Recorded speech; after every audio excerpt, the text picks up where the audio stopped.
Ahoy mates, Captain Marrow here, Shipwrecked as always, and today I am reviewing the game Dread Curse. So Dread Curse is a game for 3 to 8 people that supposedly takes between 30 to 45 minutes, which is probably correct. Because for this game to be fluid and function the way that you want it to, you and your other players will have to have played it probably at least once before you get a real good grip at how the game actually works. So before I continue, let's go ahead and go over the mechanics of the game and how it plays out. So here we are looking at the components to the game Dread Curse. First off, we have a whole collection of pieces of 8, each of them numbered between 1 and 5, and mixed in amongst here are two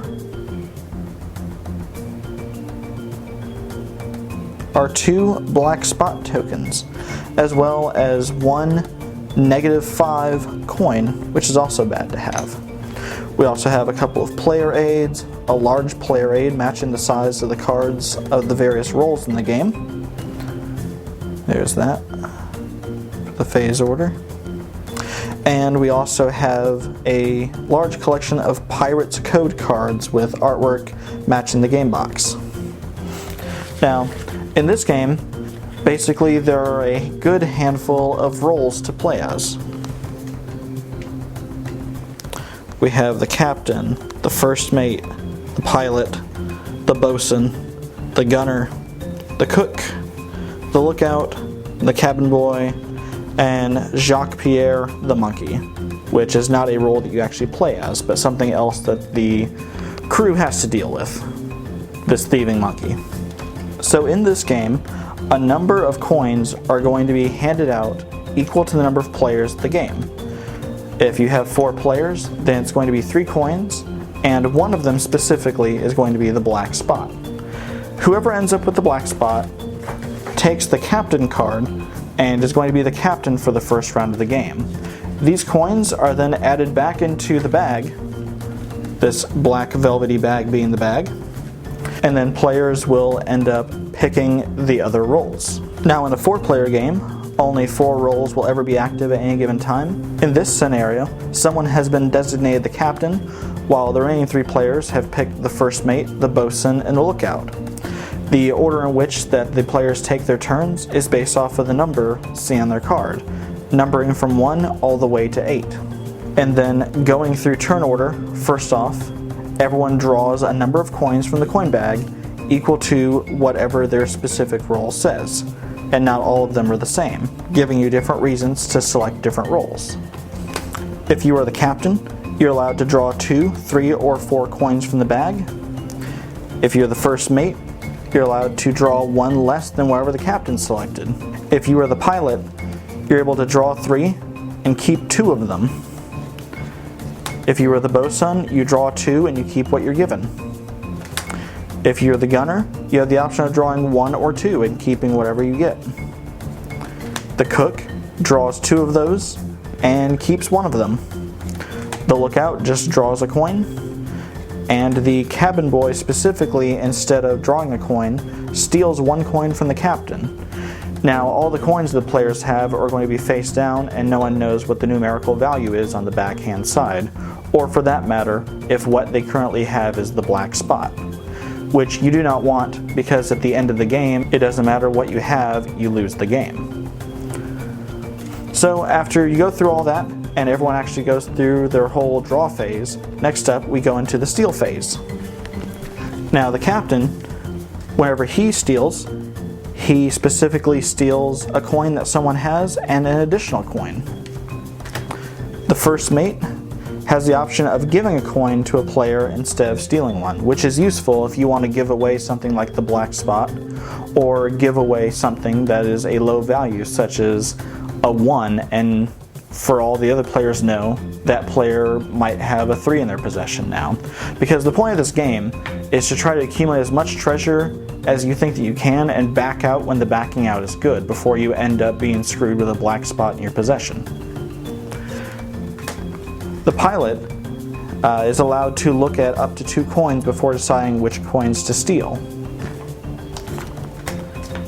The bosun has the option of drawing a pirate's code card instead of stealing a coin.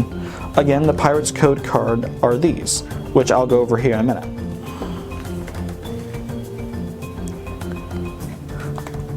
The gunner has a special ability that's not applicable at the moment. Next up, we have the cook, and for the steal phase, after stealing, you can exchange one coin from your stash with a new one from the bag, meaning you can change out something that you have for something at random from the bag. This is a good way of putting the black spot back in the bag, or just trying to upgrade from something such as a 1. Next up, we have the lookout, and the lookout cannot be given coin, which is important because people cannot give the lookout the black spot, so that's really useful to have. And lastly, we have the cabin boy, and he specifically cannot be stolen from, which is detrimental if you have the black spot, because people can't randomly take it away from you. So you don't want to be the cabin boy if you have the black spot, because at any other given time you could bank on someone randomly stealing it from you. So after that, the next round comes to Jacques-Pierre the monkey. So at this point in time, you can pay him coins to gain pirate's code cards. And you need to pay him in coins that are worth at least 2 points. If you hand him a 2, you're good. If you hand him a 4, you're also good, but he gives you no change. So it's better to use 1s and 2s. After you've put your coin in, the coin is flipped face down and remains down here where it says this round's coins. And then after we're done with everything, they'll move up to above him to where it mentions the previous round's coins, and that is because some people can steal coins, face down coins, from Jacques as well. Reasons you might want pirate's code cards are for the special abilities, but also at the end of the game, any cards that you have in your hand are worth a number of points in the bottom right hand side. So every time you get a card, it's a question of should I use it or should I hang on to it for it to count towards my point total. One of the best cards in the game here is Mutiny. So before the draw or steal phase begins, the current captain becomes the cabin boy, and then everyone else gains the pirate 1 rank better than what they have. So while the captain becomes the cabin boy, your cook becomes the lookout, your bosun becomes the gunner, and so on. So you can use cards to manipulate other people's roles. So after that is the cut or run phase. Now these 4 players, I'm just going to go ahead and put these 4 gold coins out that represent coins that these 4 players may have. Again, unfortunately, someone still has the black spot. So in the cut or run phase, if you feel like you have enough points to win the game, you can go ahead and back out, essentially, making it to where no one can screw with you for the rest of the game. However, if you have the black spot in your possession, that is not an option for you. So each player is basically putting in their fist with a coin and then opening it. Anyone that actually reveals a number has decided to opt to back out of the game and consider themselves good. If they open their fist and the Dread Curse logo is instead showing, it means that they will continue playing the game. Afterwards, a similar phase happens where everyone selects 1 more coin in their possession. I'm going to select the same 3 coins plus a 2 in place of the black spot, because the black spot can never be used in this manner, where each player places a coin out in front of them. And then after all 4 coins have been placed, they are all flipped over for that player, revealing the numerical value. The person who placed the highest value coin gets to be the captain for the following round. The next person down gets to select the role that they want, the next person gets to select the role from the roll card, and this person gets to select their role last. And then play basically continues over and over, going through rounds of drawing coins, stealing from each other, paying coins to Jacques-Pierre the monkey to be able to gain more pirate's code cards, which you can use to interact with each other in the midst of each of these rounds, followed by another chance to leave the game, followed by another chance to vote for roles for the upcoming round. The game ends whenever the bag is empty of coins, of which there are a good amount of coins, but you do have multiple people drawing 2 or 3 coins at a time, as well as cards that allow you to draw more coins. So the game is not overly lengthy. So the game as a whole, definitely fun, definitely very themeful. All the artwork on all the cards, great. Same with the box art. The size of the cards is large, unique, really shows off the good artwork in the first place. The coins are fun enough, and as a whole, it's just one of those games that doesn't have a ton of components. However, as I mentioned before, you really want your group to sit down, play a game of this just to learn how the basic mechanics work, and then afterwards play an actual real game of it. Because there's a lot of nuances. A lot of the times in your first playthrough, your players are going to pick roles based on names, what sounds cool, or based on artwork, as opposed to actually picking things for strategic reasons.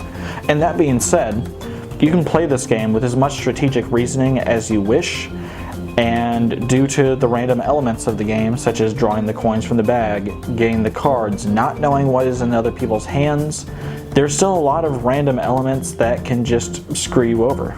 It's just one of those types of games. Not to say that that's a bad thing. That can be tons of fun. Again, the game is very thematic, very cutthroat, very player against player. You'll want to screw over everyone else at the table as often as you can to put yourself ahead in the lead. And this is a trope that's pretty common amongst many pirate games. The roles are fun and unique. There's typically unique reasons that you would want to pick any of them any given round. Very early on, it's fun to be the captain, drawing 4 or so coins straight from the rip. You don't really care. But as the bag dwindles down more and more, you become more and more fearful as the game progresses of having a black spot amidst your collection, which again makes it to where you can't win the game. So towards the end of the game, you'll be wanting to pick other roles that allow you to ditch coins that you have and shove your black spot off on someone else, so it's their problem to worry about. And then there's also the keeping track in your head of what the other people have, who you pass the spot to, whether or not someone has stolen coins from that person that you gave the spot to, because then you might be fearful of taking coins from them because they might have the spot, and then you're back in square one. So early game, you want to try to draw as many coins from the bag as possible to try to accumulate as many points as possible. But hopefully calling it quits before you get too greedy, or if you do get too greedy, then you have a whole agenda ahead of you on how to get rid of your black spot, passing off to someone else, and then backing out of the game before it somehow ends back up in your possession.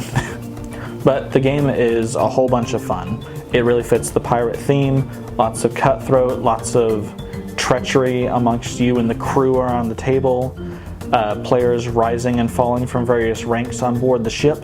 But the game is definitely different from your typical board game. This is more of a party game, more of a party card game. If you're a fan of games that include handing out roles with special abilities, such as Werewolf or Avalon, this might be around the same category for you. However, there is no hidden roles, which is definitely different. Everyone knows what role everyone is at all times, and you can try to preemptively decide what you're going to do based on what roles the other people have at the table. So that definitely makes this game unique as opposed to some of the other ones that have a lot of hidden roles. There's less guesswork in the equation.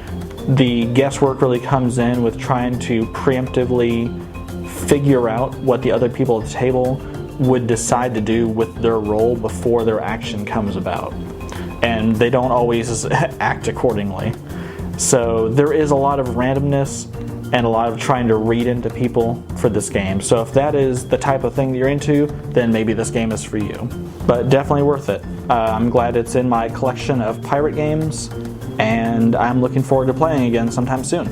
But anyways, I am here quarantined on the island, and I'm hoping that you are having fun quarantined on your islands too. Thanks everyone for taking your time to listen to a topic so interesting to me, and hopefully it was of some interest to you. Go ahead, click the like button, subscribe, etc., etc. You know, all the typical shit that everyone says at the end of every video. Feel free to hit me up on Facebook. I have a page there, as well as I also admin a group, Hoist the Colors, if you're into stuff such as memes, a place to post links, etc., anything pirate. And if you're mostly just into the aesthetics of everything, I also run a Tumblr page under the name of Caribbean Piracy. Now, I'm going to see you next time, and remember, keep the black flag flying.